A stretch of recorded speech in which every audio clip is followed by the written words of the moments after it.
Hello, I'm Dr. Pete Andersen, and I am the swim video coach. Frequently I'm asked questions, people who are interested, well, how do I learn how to float? I mean, I know how important that is because I don't want to sink. Well, it's really very easy. You first have to understand a little bit of the physics principle of Archimedes.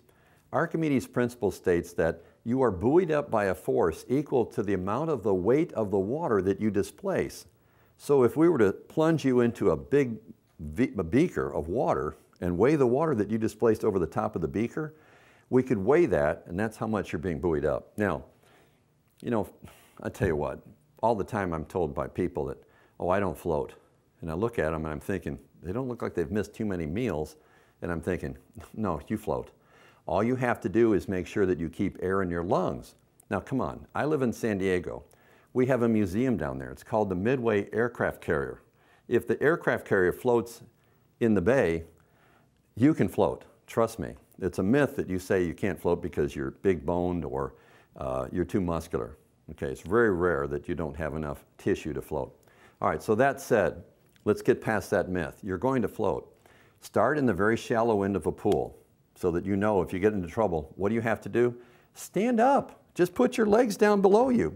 Now, I would suggest you wear a pair of goggles. Get a good pair that you put on with a silicone seal. And I go to various swim shops to get those. And you'll pay maybe 12 to 15 bucks for a good pair. So once you have your goggles on, inflate your lungs and take a deep breath. And you know what the first tip I'm going to tell you to do? Squat down in the water, get up to your shoulders, and just let your arms relax at your sides. Now, if I need to remind you, most people have had a hot dog before that they boiled in a pan of water. What happens to the hot dog? It came out of their freezer, and you're putting it in the pan of water. What does it do? It floats.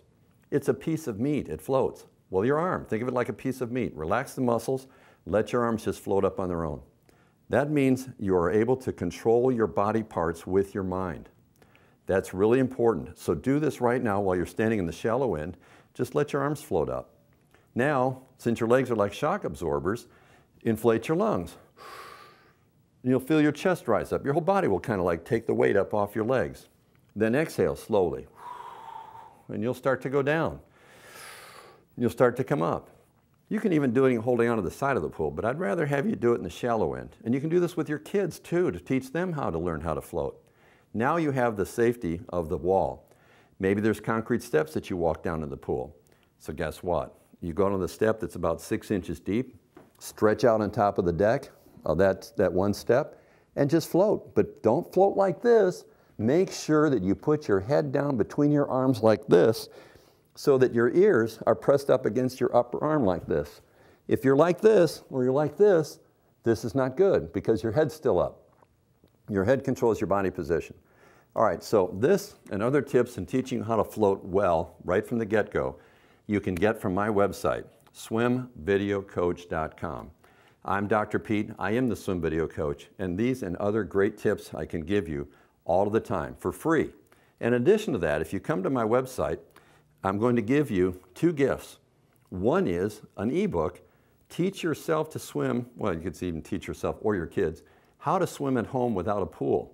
And the second one is, that's an article, it's Tips to Prevent Drowning, which you should have also and read. So please, come visit my site, swimvideocoach.com, download those 2 free gifts, and I'll look to see you there.